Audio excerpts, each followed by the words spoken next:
Kat orang tu esok dah boleh dakwa. Dia ada proses siasatan je. Negara ini negara hukum. Masa 3 orang DJ Radio Era pergi Batu Cave itu, dia pergi atas pilihan dia sendiri. Dia yang nak pergi kerana berbesar hati nak minta maaf diri dengan masyarakat India. Bukan kata ada arahan daripada kerajaan Madani, daripada Anwar Ibrahim ke, daripada Fahmi Fazil ke, suruh dia pergi Batu Cave tu. Tak ada arahan. Dia sendiri yang pilih untuk pergi. Baguslah dia nak pergi. Berjiwa besar. Minta maaf kan. Aku pun nak minta Mamat yang pijak Quran ni buat benda yang sama lah. Dan aku minta pihak berkuasa tu kan. Itu saja. Same goes to soal denda. Kau kata 3 orang DJ ni kena denda sampai 250,000 kan. Kau kata banyak tu seolah-olahnya Mamat yang pijak Quran ni tak kena denda langsung. Pertama sekali, yang kena denda sampai 250,000 ni atas nama syarikat Radio Era, bukan atas nama individu. Bukan kata 3 orang tu setiap seorang 250,000, bukan. Dia bukan atas individu. Dan 3 DJ tu pun dah kena gantung tugas. What else sebenarnya kau tak faham dalam isu ni?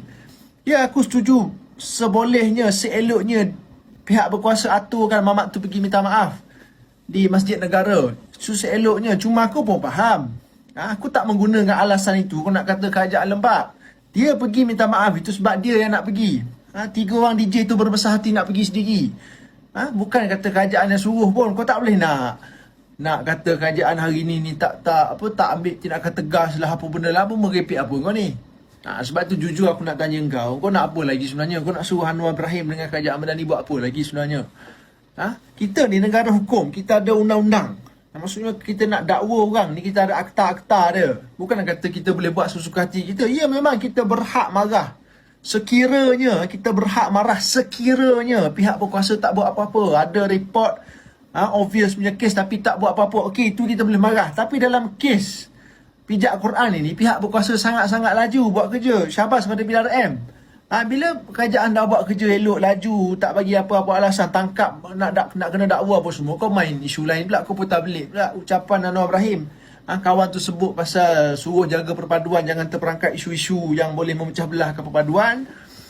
Kawan tu berucap tak ada kait langsung dengan kes pijak Quran. Kau pergi pandai-pandai kait, kata ucapan dia tu kau rujuk pada kes kawan tu pijak Quran. Padahal tak ada kaitan langsung. Anwar tak sebut langsung pasal kes pijak Quran tu.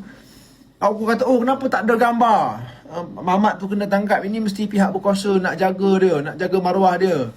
Pertama sekali, sejak bila pula polis tu kena siarkan gambar waktu tangkapan? Gambar pesalah yang bergari apa semua yang kita biasa tengok ni, gambar tu masa dia kena dakwa dekat mahkamah, turun daripada van, faham Turun daripada van, biasa tengok turun daripada van kan.